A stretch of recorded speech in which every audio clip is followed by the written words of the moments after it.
A brand new season dawns, and with a brand new season comes brand new opportunity. For those who couldn't get themselves to where they wanted to, a chance to reset and now tackle this season anew. For those who, of course, who got exactly what they wanted, now they got to stay at the top of the mountain and try and fend off from hard challengers coming along.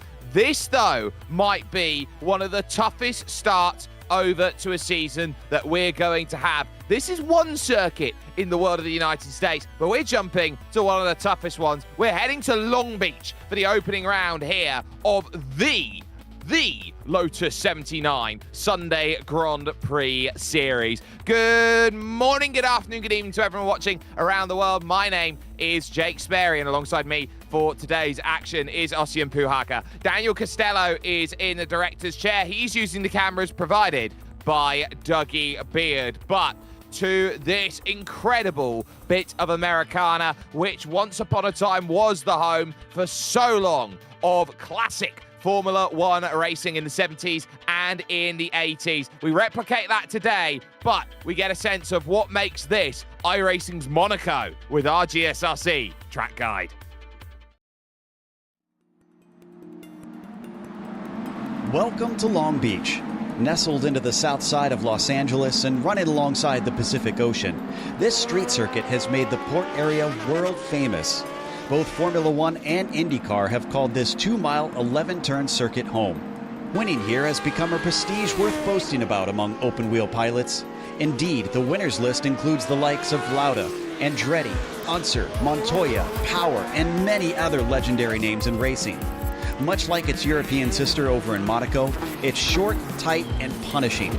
But unlike Monte Carlo, this circuit emerged from a rundown piece of California coast to grow into the glamorous location it is today. Down into Turn 1 at the end of Shoreline Drive is where the majority of overtakes tend to be made. But sneaky passes can also pop up in places like 6 on the way into Pine Avenue, or Turn 9 at the end of Seaside Way. There's also 2 distinctive landmarks notorious for causing track blockages. The fountain section, with all its beauty, is a single-file affair save for the first lap. And the hairpin has been a staple here, even though it's changed locations a few times. In fact, that last hairpin not only includes the dangers of getting tangled with another car, but the important nature of getting the best exit you can to keep your rival from having a chance to pass you into the first corner. It feels appropriate that California's signature street track is a hop, skip, and a jump away from the beach. But while others might be trying to attack the surf, our drivers today will be attacking the corners instead.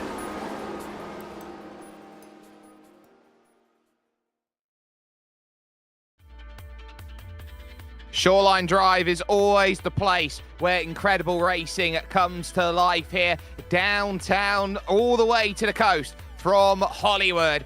This is a circuit, Aussie, where you get a real understanding of what makes this track so difficult. Everybody loves street circuits and wants to race on street circuits, but nobody wants to race on street circuits when they're as difficult as this one. Absolutely right, Jake. Absolutely. You have to, when you come here, you have to admire the street fighters of 70s and 80s, the guys who were absolutely legendary on street circuits. Guys like Gilles Villeneuve, guys like Keke Rosberg, especially Nigel Mansell too, springs to mind as a proper street fighter. And tell you what, we are in one of the street fighting venues. Long Beach was a tech track on iRacing for a long time. That means the surface was raceable, but it wasn't complete. Yet the Lotus 79 guys, they came here each and every week 13, had one of their races here as a special event because they liked this place so much. They didn't care it had no surroundings.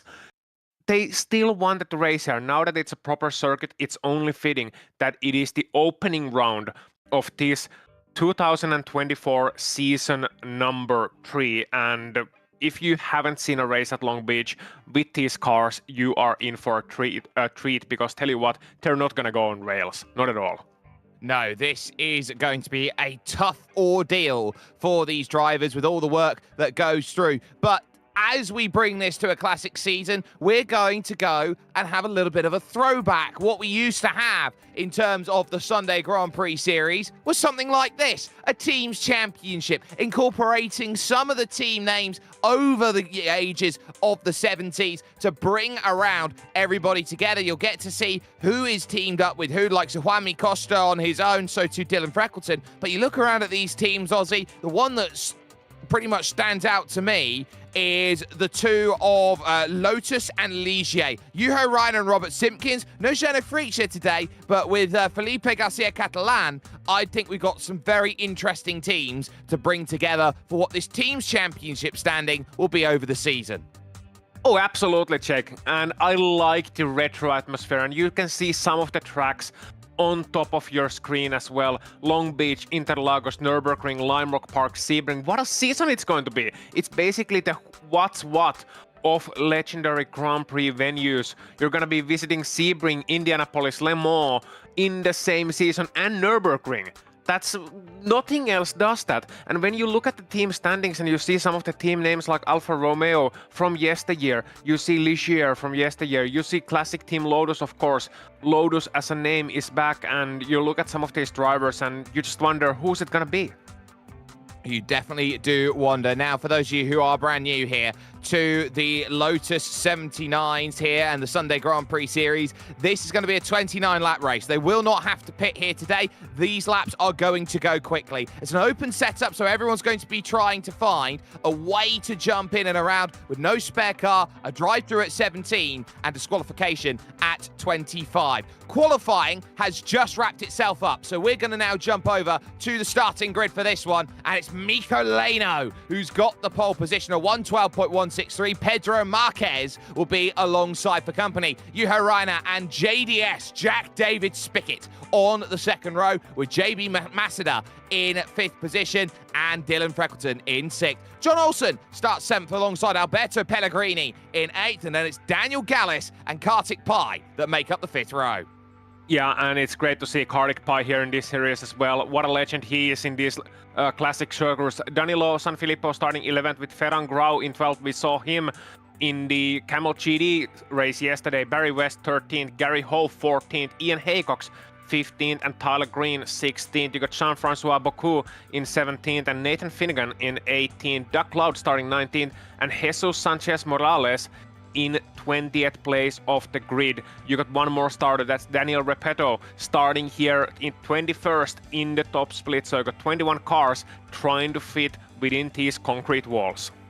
And this is a field that has split here today. They've raised the split to go through, and that has gone and meant that we've got two fields, one of 21, one of 20. There's your air and track temperatures and your wind speeds. That wind's actually quite high, so keep an eye out on that when they're hitting the brakes at 16 clicks as they go on through. That track temp of 94 Fahrenheit, you would say, is completely in the middle wheelhouse, maybe slightly on the hot side for these drivers, but worth keeping in mind. So this is going to be the challenge that these drivers will face themselves with today. They've got that long run over to turn number 1, the Acura turn along Shore Line Drive. That is the first real braking zone that they've got to be worried about, and they will be thinking about what can we do. Lights on here at Long Beach. A new season begins. Lotus 79 Sunday Grand Prix Series gets itself underway. Mikko Leino squirreling off at the start, and immediately Pedro Marquez is going to make his way through and into the race lead. On the brakes, there'll be a challenge between those two. Marquez later on the brakes, Ronnie outside, almost sliding and spinning, but we've got a great start here as they all tiptoe their way through the early stages and into the fountain. Yeah, a couple of Scudery cars here off the start here now with cold tires, and it's really treacherous as they try to make their way through the fountain section. 10 turning right through the aquarium, turning right soon once again as they head to the small straight. 90-degree left. It's coming up here. Leino looking to the inside. I think there was a mistake from Lee. Pedro Marquez has gone deep, and that has cost him a couple of positions. So easy to do on the opening laps, but he's dropped 3 places. Got the number 20 on his car, second lowest iRacing in the field. A little bit of inexperience there playing its hand. Yeah, it's a lot of inexperience, but mind you, a lot of speed with Pedro Marquez as well, and it's going to be interesting to see how he recovers from that one, as Repetoter is now up one position. Baku is out of the race already. We saw his car on the wall on the back straight, so that's one victim already, and I'm sure that won't be the last one. I think Jesus Sanchez has also caught up in that, and that's 2 drivers out. There are no fast repairs in this series. If you break the car, you are out of this race. There is Jack David Spickett, finding himself in 3rd position, attacking the Acura turn through O'Reilly's here at the fountain, and then charging towards the aquarium, turns 4 and 5. And turn 5 is the toughest corner on this circuit here, Ozzy, because it's uphill off camber. Yeah, uphill off camber, and you got wall leaning out, and you saw Marquez there just trying to put a little bit of oversteer in it, maybe afraid of understeering into the wall. You push more throttle and you sort of slide out of the corner and try to make it turn that way. Very Keke Rosberg-esque as you're watching these cars through Long Beach streets, and these are very difficult cars to drive here for a variety of reasons, to which we'll get as the race progresses further. But right now, Pellegrini looking to make some moves. I believe we've just had Ian Haycox in the wall out of said turn 5, so he's now out of the race as well. He battles so hard with all that he's been through, and this is Jean-Francois Boscus then on the opening lap, so he's trying to get up through the gears, and it's just the torque that goes through. Yeah. Sanchez, a passenger in that accident, gets collected in it, but Boscus is showing that this is not going to be an easy car to handle. You've got to feather the throttle through 1, 2, 3 gears out there at the moment. Here comes Barry West looking for the move into the Acura turn here. On the outside is the Sicilian Danilo Sanfilippo, who just about can't find the move through in Palermo colours. Yeah, Barry West, who's about 125 years old, is still showing he's got it. He's been in this series for ages, but don't discount him out of this race. He's always a contender for a top 10 somehow. I believe if we put the Lotus 79 as a World Championship Series car, Barry West would still find his way around 10th or 11th place. He's a real charger, this one, and despite being a veteran of this series up there in the years, he's not the guy who backs down from a fight. He relishes the fight, he relishes the challenge, and he's not gonna bow to anyone. He's just not gonna move over. He's the guy who is really a mainstay in these midfield battles, is what I'm trying to say, as I put my teeth. And you got to look around at everyone in this group too. Oh, and there is Tyler Green, who's sliding the rears about, coming off the exit, trying to get the power down early, just about saves it. Will lose all the run to Doug Cloud, to Gary Ho, and then, of course, to Danilo Sanfilippo and Barry West. So very easy to do coming onto Shoreline Drive. That is the tightest hairpin in all of iRacing out there. Of course, that final run coming off of the parking lot and onto Shoreline Drive once again. And this group, just outside the top 10, are showing just how difficult this racetrack is. Yeah, and it's the setup too. I mean, the wings on these cars, they're about as useful as a pair of skis in the middle of summer. So what you got here making downforce, Green is trying to make a move to the left-hander, and nice job, pulls it off. What is making the downforce here is the ground effect. These cars are designed to run so low to the ground, and just Green running wide as well, giving a little bit too much room to the inside, but they're running so close to the ground that that's what creates the downforce. But the bumps here at Long Beach, they are so severe that you cannot run the car as low as you want. And the bumps are upsetting the car, they're upsetting the ride height. So that means you have to run the car softer, you have to run the car higher, which means less downforce, and you're making most of the downforce from the wings, which, as previously mentioned, are ineffective. Also, some of the drivers may be opting for a lower downforce setup because the only real overtaking opportunity here is at the end of the Shoreline Drive, which is a long straight. So there's a lot of compromise going on from a technical standpoint, and that feeling of a high-slung car and a softer car is very, very awkward for many to handle. Dylan Freckleton there with the right idea, a BG's livery on the car. He's tried to do one thing, Ozzy, he's tried to stay alive. Yeah, and one of my favorite things about that song is this, you can resuscitate someone to the rhythm. And in the wall in front of him is JB Masada. And this is the chance then for Freckleton. He'll look to the inside here at turn 9, and he'll comfortably get it done under the brakes to make the move happen. Wonderfully done into the headwind there. And this is one very interesting and unique circuit when it comes to the wind factor. You've got all the high rises there on that run that you go through towards turn 9. Because it's a headwind, you're looking to try and get that advantage, and you'll suddenly get a crosswind turn as you go across the parking lot. Yeah, so not easy in any ways at all, but I think Freckleton is handling it pretty well right now, able to keep Masida behind him, and he's telling the Olsen, I'm coming for you. He certainly is. Lap 6 here at 29. Mikko Leino, your race leader by 1¼ seconds at this moment over Juho Reiner. It's Finns 1, Finns 2, Jack David Spickett 3rd, and Pedro Marquez in 4th position at this moment in time. There's Doug Cloud back in 15th place with Nathan Finnegan and Kartik Pai, who's dropped 7 off of this race so far. He's had a bit of a struggle to get himself going, but there is still a long way to go through, and attrition factor is going to be crucial. Oh, how close do you want to be, Kartik, going through the T-Gate turn? Yeah, Kartik Pai, as mentioned, a veteran of these classic series, runs pretty much anything and is usually pretty fast. Like, he's top split material, certainly. We saw there Finnegan making a bit of a mistake here in the back straight. Is that going to cost him? No, I think Pai is going to stay behind. Just put a little pressure on him. But he's right now content working this back. He's not overly aggressive, he's not going for a move that will not stick. Instead, he's content waiting for the mistake and pouncing when that mistake happens. Maybe not as confident as he is usually as well here on these tight corners. And once again, you can see the fishtailing at the exit of the corner when you put the power down.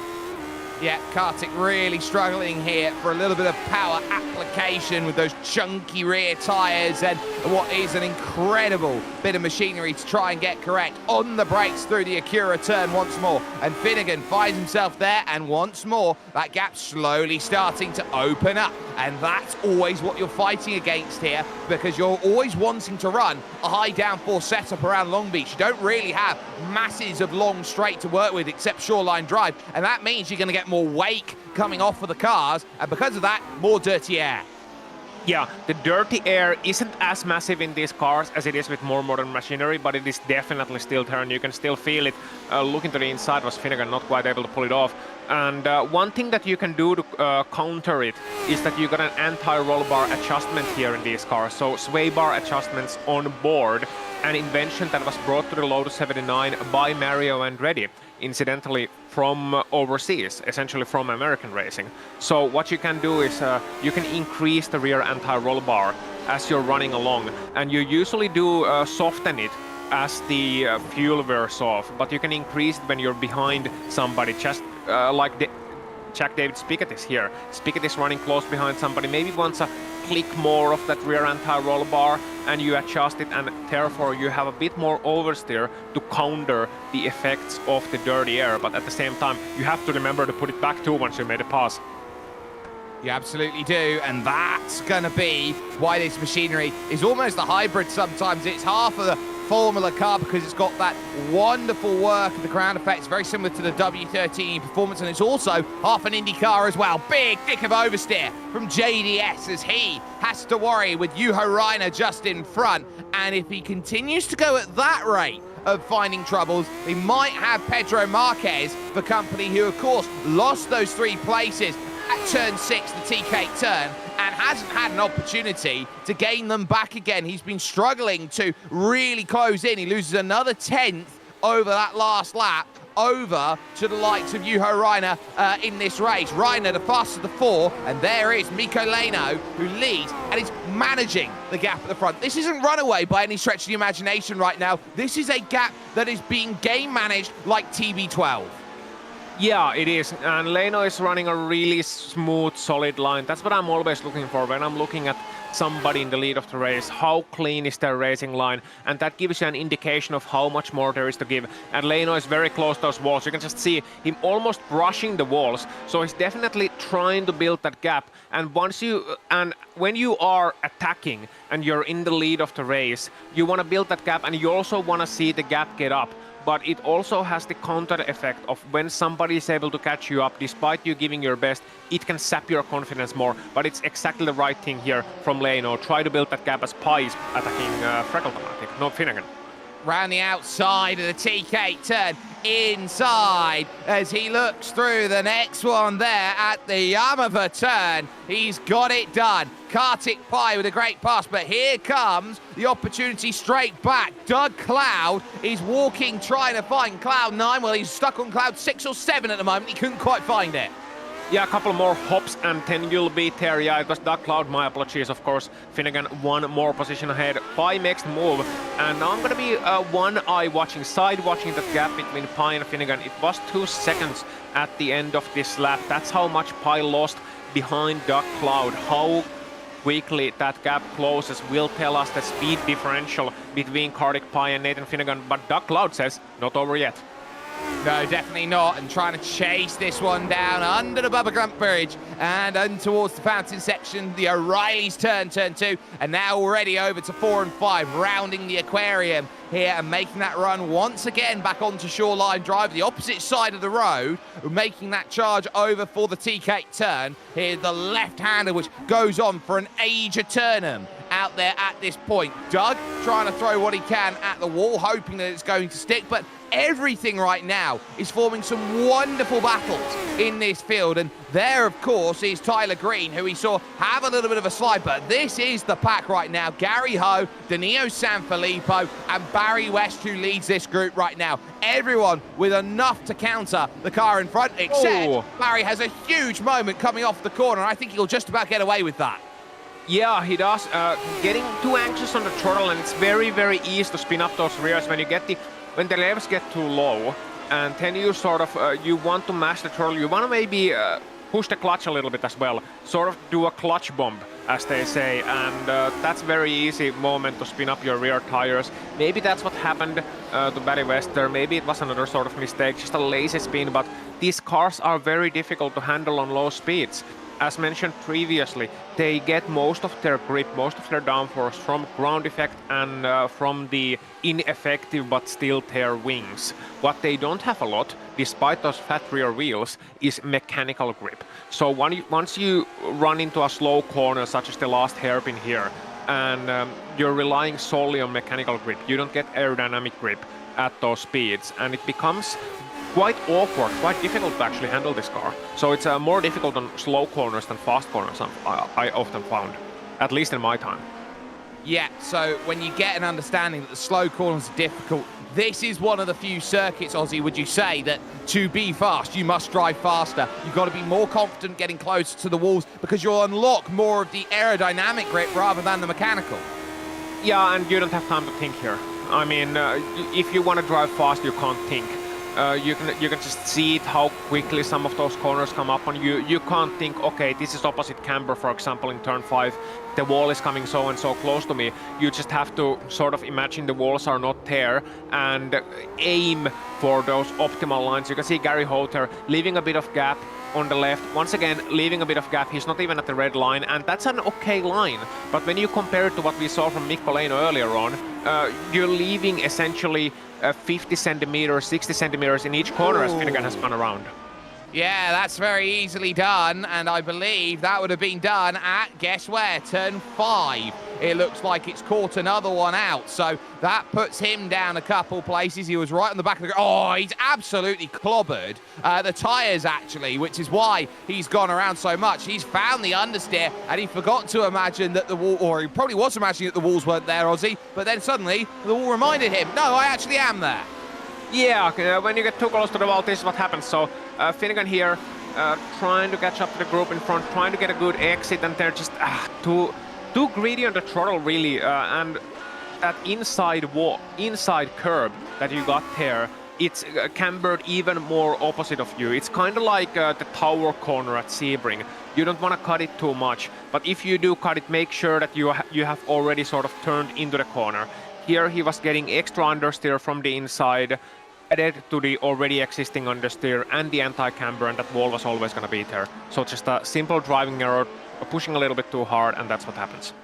Here's the battle for the top 5. Here as we head towards the halfway stage of the race at Long Beach, your season opener here in the Lotus 79 Grand Prix Series. This is Dylan Freckleton trying to chase down John Olsen. Ever consistent John Olsen. He does nothing of the dramatic, does John. He just knows how to find a consistent finish. Yeah, and he's also lost 13 seconds to the leaders, which is just supposed to show you how fast the top 4 really is going. And I mean, that's not a slight on Olsen by any means. You said consistent. That means not taking any extra chances in a race of attrition that the street circuit is always going to provide. But at the same time, just Leno, Raina, Spiket and Marquez are showing the class of the field and taking those extra chances. It's when you win half a tenth per corner here, that's going to amount to over half a second per lap. And over the course of 14 laps, yeah, that's going to be a big gap.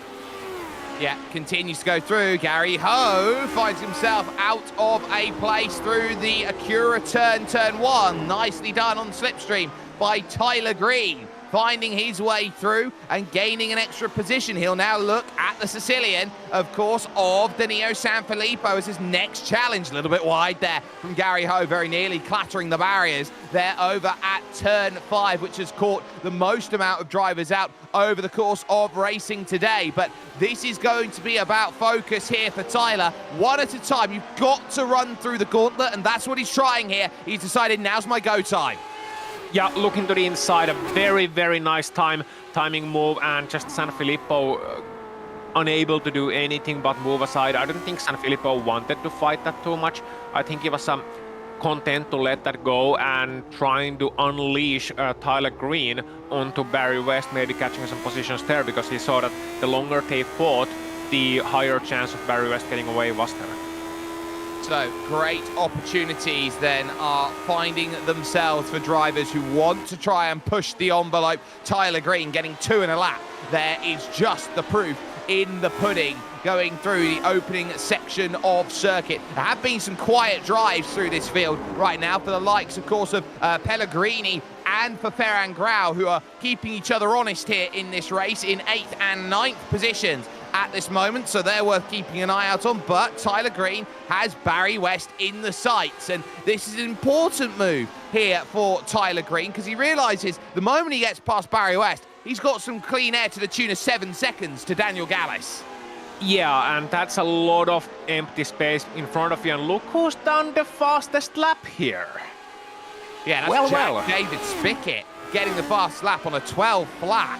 And you look at this entire group right now. Jack David Spicket, a 10th faster than Juho Rainer, who's 2/10 quicker than Mikko Leno on that last lap. But this is agonizing here for Juho Rainer, because he has been stuck at 1.1 to 1.4 for what has seemed like the entire race. Yeah, and you don't get any draft from there. You get the draft from 6/10 away, and you get a little bit from 1 second away. You'll notice it at places like Monza or Le Mans, but you don't really notice it here at Long Beach.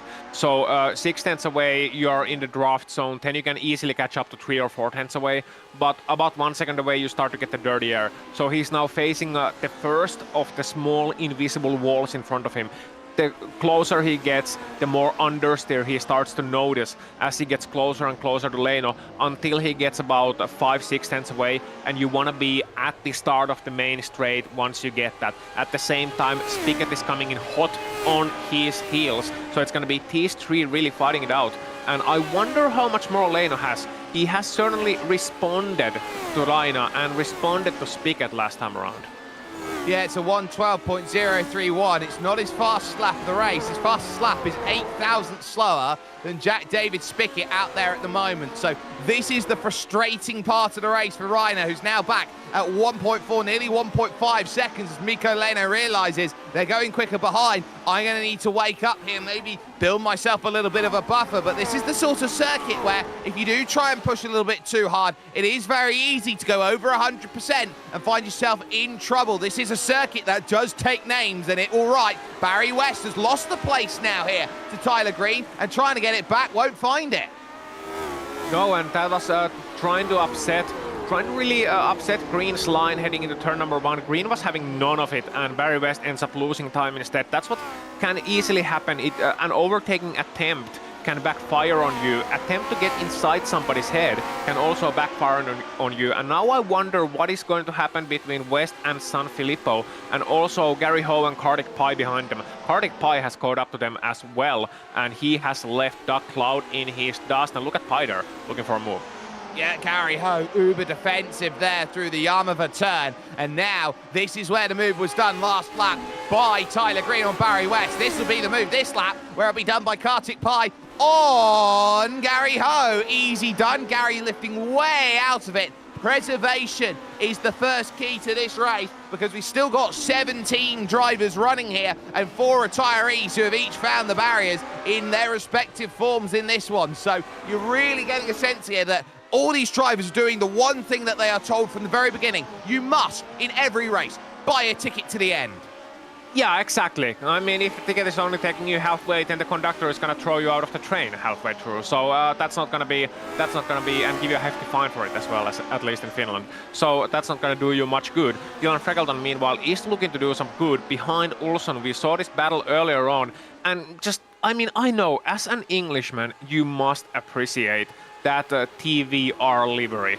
The cars from Blackpool, you know, showing their class here in a bit more of a classical setting.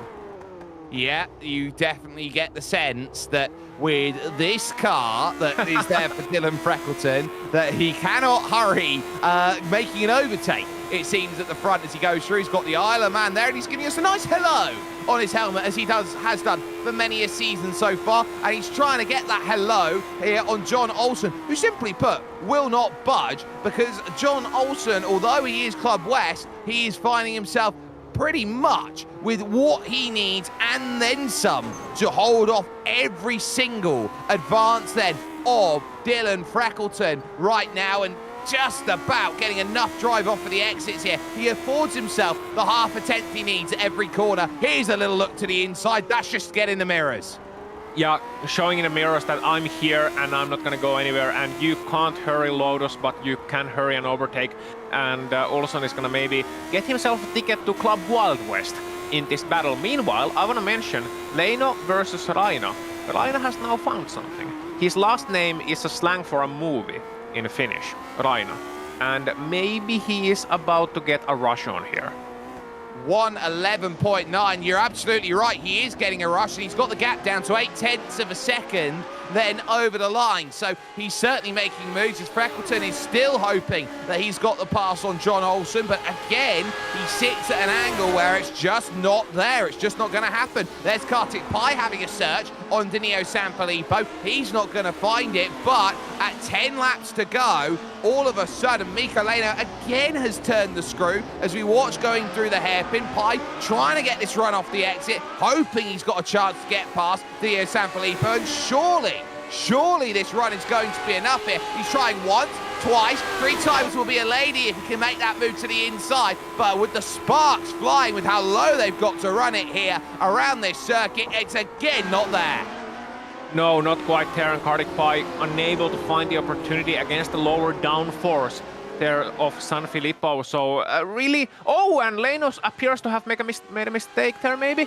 Coming out of the last corner, maybe not false alarm, just car was looking like it was a crabbing after coming out of the wall, but that was just maybe the visual cues playing tricks on me. Either way, we are now watching Leino, who has responded to Raina. But Raina getting underneath 1 second in that gap wasn't certainly in Mikko Leino's plans. Leino is trying to keep this race on leash, kind of like Jackie Stewart used to say. You know, whenever somebody attacks, you just have to respond immediately to crush their morale and as such take control of the race.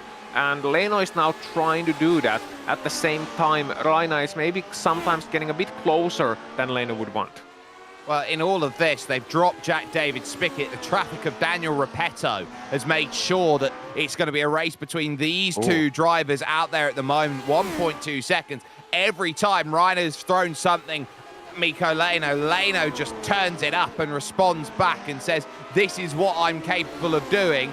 your chance then to say, you got to get there. Look at the slide that he puts in through the penultimate corner. He is drifting it here around Long Beach because he realizes right now that he has got to find the fastest way forward. And isn't it true that in terms of the Finnish driving standards that you have in your country, Aussie, that you've always got to know a Scandi to pass your driving test?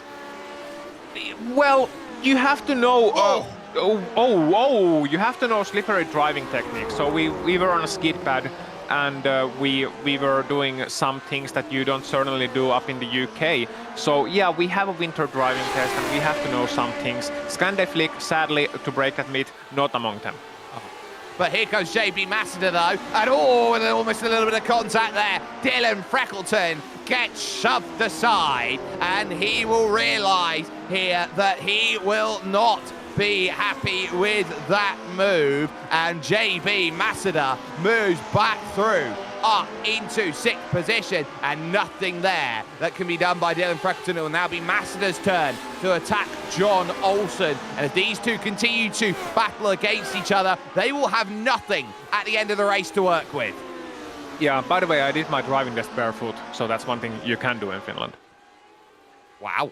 Well, you certainly do learn everything every day that you can drive barefoot in Finland. But JB Massida at this point holds the defence that's needed. Gap at the front, half a second at this moment. So Mikko Leino, for the first time, I definitely want to go to see this, as Freckleton just can't get there. He's as close as you want to be, but he's not going to get the drive off the exit. Juho Rainer is right underneath. Now he's got to find the opportunity that he needs to. There's also been a change for position, it looks like, and issues for Ferran Grau out on circuit somewhere. Yeah, Grau now back in 10th position. That's not ideal. Meanwhile, Juho Rainer, now look at Mikko Leino. He's able to push away a little bit, but I want to see him heading to the back straight. Just look at the angle of that car, not sliding this time around, taking it more conservatively. A couple of laps ago, he was sliding in 2-3 corners. You were commenting on the second one of those slides, and as a result, overcooked his tires. Now we're going to see what happened to Ferran Grauter, heading to the back straight. Everything normal so far. Might be an issue under braking then, heading to the corner.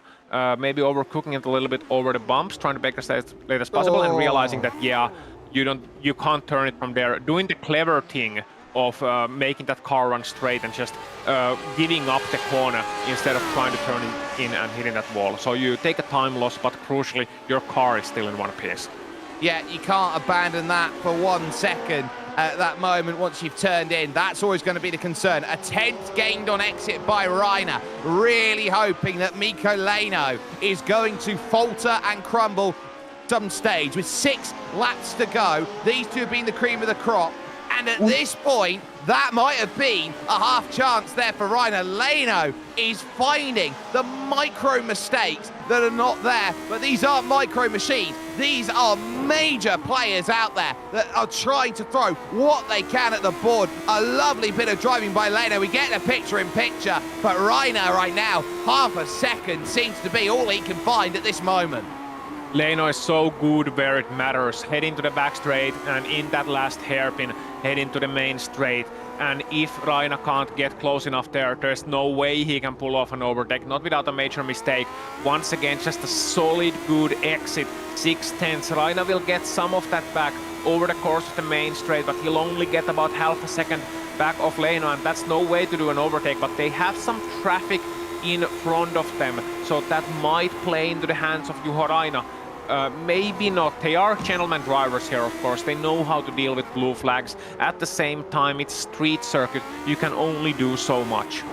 Yeah, you can only move over in certain parts, so it sometimes does depend on where you catch traffic on the circuit. Leino up over the crest there as he goes through to turn 6 now, the TK turn, and now realizing that he'll get a little bit of help from Doug Cloud in front. That will pull him along by a 10th of a second, but he will also have to realise that he doesn't want to be held up through. He's not held up at the moment, but now he needs to get that clearance, and he needs to get that clearance quickly. Move over to the right-hand side, and Doug Cloud, he's going to make him fight and go slightly off the line. He would have preferred there through turn 9. And look at the trouble in the bottom of your screen. What is going to happen for Juho Rainer? He's got to go around the outside of the penultimate turn, and that pulls the gap out to 1.2 again. Yeah, that's not very smart from Duckloud. I mean, yeah, you're racing. Oh, and Green has made a mistake. Green. Yeah, he's in the wall, and he's in the wall at turn 1. Not often that we get to see that, but at the Acura turn, Tyler Green is out. Yeah, so going back to Duckloud, not very smart from him, I must say. Criticize him a little bit. I know he's a veteran driver and he's respected among the circles. And I know that the race car driver is driving at the limit toward all the way to the flag. Because you never know what can happen, but at the same time, he had the opportunity on the back straight to move aside, let both of them by. They were only half a second apart from each other. Yeah, he would have lost around a second doing that, but in fairness, he has such a big gap in front of him, such a big gap behind him that it wouldn't have affected his position. So a bit not ideal from Cloud. No, not ideal. Let's take a look at what happened here to Tyler Green. And I think this is what happens a lot here at Long Beach. You just get into a rhythm and you slightly outbrake yourself by 5 meters, and that is what 5 meters means here around Long Beach. The front right completely demolished on that Lotus 79, and his race donezo, and he will be out here at this Californian track. There is Dylan Freckleton. Ooh, hello. That could have been dramatic there for JB Master. He had to lose 1 place, but he very much could have had his race over and done with right there. Yeah, that was spectacular and good job saving it. I demand a replay from that, actually. I'm sure we'll get that.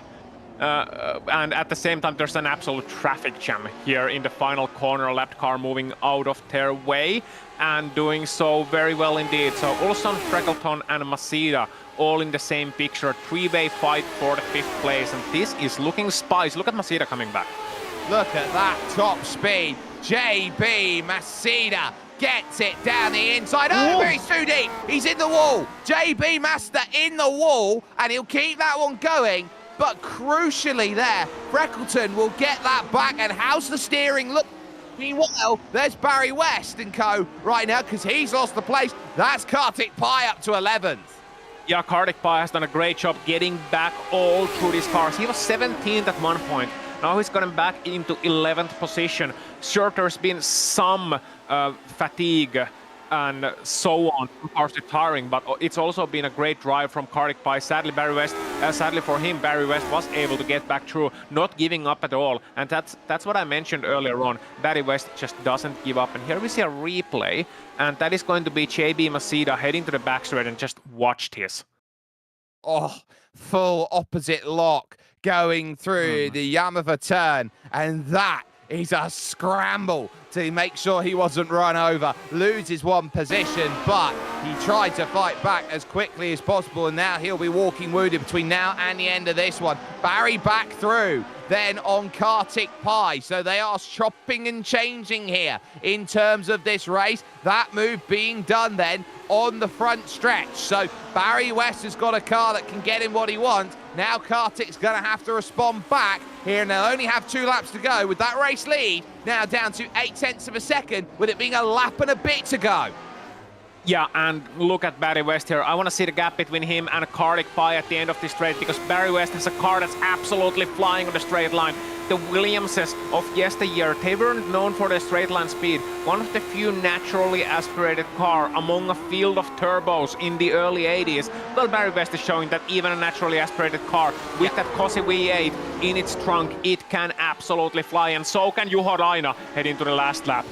Juho Raina is throwing fastest lap after fastest lap at Mikko Leino, trying to find a way through. At half a second left, it's Mikko Leino now who is going to have to hold on. Juho Raina has taken the chains off. He is unleashed, but he has a massive slide as he goes through up at turn 5, and that opens the door up to half a second again. There's not much that you can do here if you're Juho Raina, except hope that Mikko Leino finds the one thing he struggled to find, and that's mistakes. What drive by Raina. He might have a chance to throw a Hail Mary, if not here at turn 9, then here at the final corner of this race. On the brakes through the 90 right, he tries to really open up every opportunity. He'll have to come from a long way back. Look at him drive, trying to find a way through, and he'll try and open up that wide line to get drive off the exit. How good's your run? Mikko Leino's just got enough. A thrilling conclusion to a fantastic race.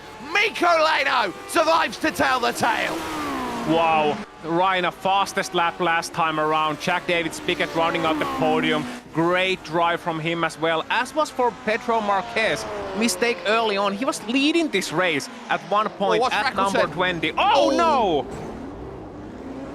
That is disastrous, and that might just give half a chance to JB Masada for a place as they drive towards the line, and ultimately he's not going to get their lines too close. Freckleton had to throw something up there for a top 5, but ultimately it cost none of them positions, just a bit of incident and safety rating points. And here's Pie and West. Here is Pie and West, and Kartik Pie on the inside, Barry West on the outside, heading to the 90 right there, and Pie makes the move up the inside in that 1980s Lotus livery. What can the Williams do against it? It seems not very much. Barry West looking to the inside, looking for a late lunge, but not going to the side of him, unlike Freckleton, and that means Kartik Pie is gonna emerge victorious from the fight between the veterans. Kartik Pie 11th, Barry West 12th, then San Filippo and Gary Hope. Brilliant racing throughout there in this field. We're going to step aside for one moment on the Global SimRacing Channel. We'll be back with post-race coverage after this.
There's a reason why the Lotus 79 Sunday Grand Prix series here on the Global SimRacing Channel has been an institution for year after year, and it's that racing at Long Beach which gives us the reason why. Mikko Leino had to hold on as late as possible with Juho Rainer throwing everything at it, but just a couple laps short. 0.2 of a second, the margin. Jack David Spickett could have had the chance to make this one happen, but he had wheel alignment issues for about 2 degrees on his steering. That would have been enough then to throw him 4 seconds adrift, with Pedro Marquez's mistake on the opening lap of the race, dropping him from first at the time back to fourth where he finishes. John Olsen just about finishes ahead of Dylan Freckleton with contact on the final lap of the race. JB Masada finds himself in 7th, unable to capitalise, as Alberto Pellegrini he would finish off in 8th, ahead of Daniel Gallis in 9th, and Ferran Grau rounding out the top 10.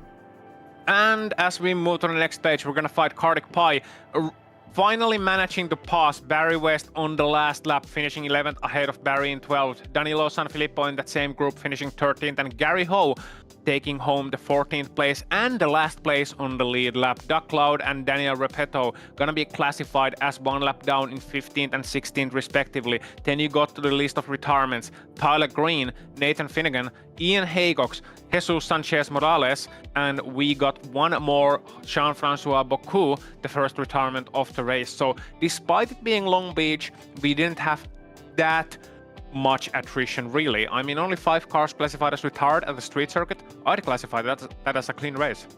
It was a very clean race, and just goes to the testament of these drivers. This has been a tough challenge out there, but the one thing we know about this series, Ozzy, is that everybody loves to throw this all together. We are going to get the chance to jump in with a couple of drivers here. We've got Juho Rainer here. He stood by with Ozzy Puhaka. Yep, we got Juho Raina here.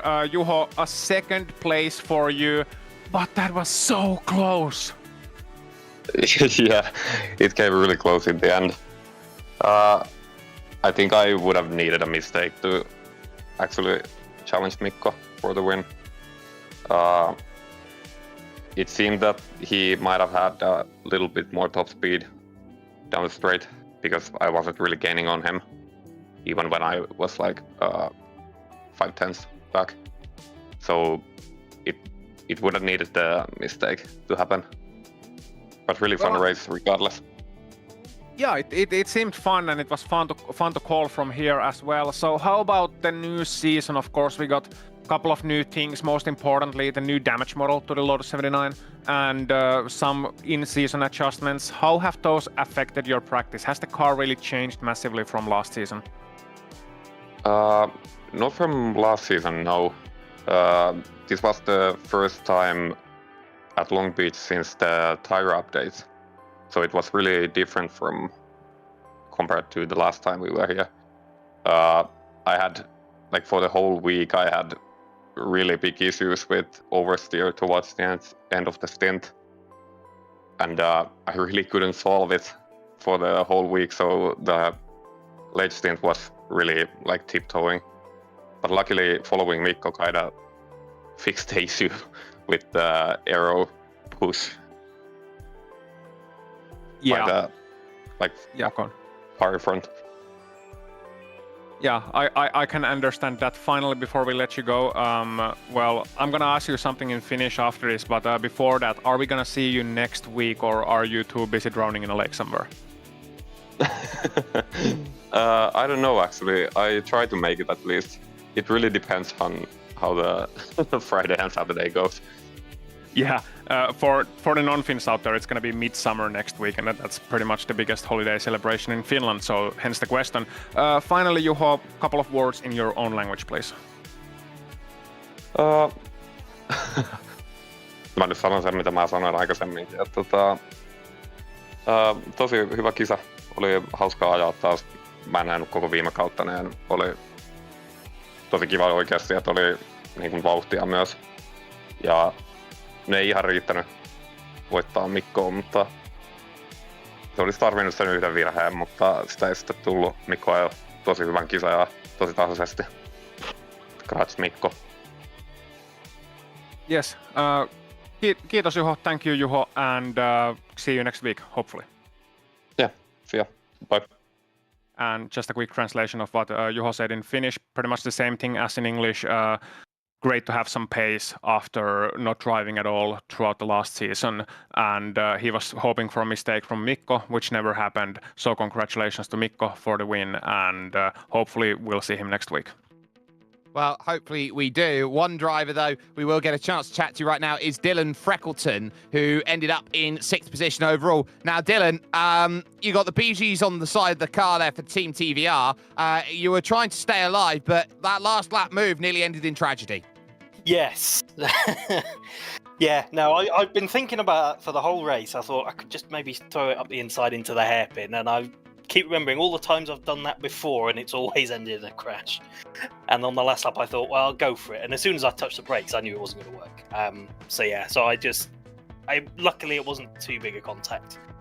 So I just made sure I stayed off the throttle to let him stay in front, because it turned out to be just as bad an idea as I thought it would be. Well, let's just talk about what makes this probably the toughest start to the season that you've probably got. Long Beach in this machinery is always going to be difficult. You found yourself with John Olsen, you found yourself with JB Masada for the longest time over the course of this race. So in terms of having to be constantly switched on to gaining a place or losing a place, what made that for you one of the toughest starts you could have to any season? It's always tough when you're fighting with other drivers, particularly somewhere like Long Beach, where, you know, a single mistake is going to put you in the wall. But yeah, I mean, there's lots of really good drivers in this series. And for me, the problem I had is I just had way too much downforce, so my straight line speed was absolutely dismal. But yeah, so it just meant I couldn't get close enough to have a go into the braking zones. You know, I was essentially waiting for the other drivers to try and make a mistake. And just try and capitalise on that. And there were a couple of times where that worked, but yeah, just with the straight line speed, it made it really difficult. But Long Beach is difficult anyway. And the quality of drives in this series mean if you're in a battle, then you're in a proper battle. Will you be jive talking next week when we head over to Interlagos?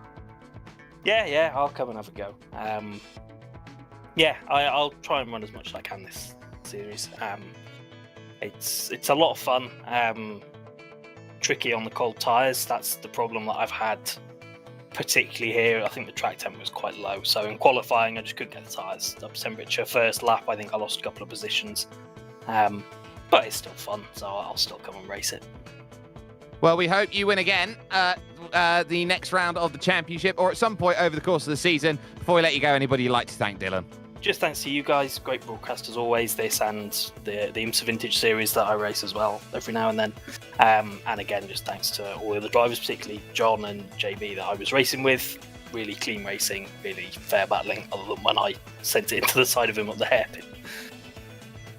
There you have it, Dylan Freckleton there, joining us here today with a 6th place finish at the end of the race. But that will bring the curtain down here today at the Lotus 79 Sunday Grand Prix Series opener here from Long Beach. I want to give a massive thanks to the team who has got this one done here today, from Ossian, from Daniel, and from Dougie. You can always catch all of the equipment that has been used over the course of this show to get everything over towards you, including the music that has been here today from June Lalonde. If you want to catch her music, you can go over to her Bandcamp if you haven't had the chance to already. But we've got so much amazing racing that is going on here at the Global SimRacing Channel. You can catch us on our socials, go to our website, or even our merch store to get yourself a little bit of speed. It's $2.10 for every bit of merchandise from GSRC that you wear. So you really want to jump in and give yourself an opportunity to make that happen. Mark down in the calendar what's coming across your screen right now, which is all of the events that are coming up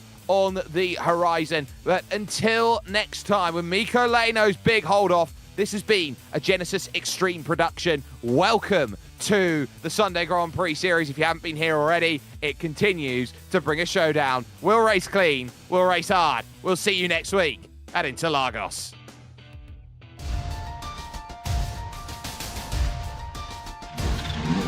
Yeah.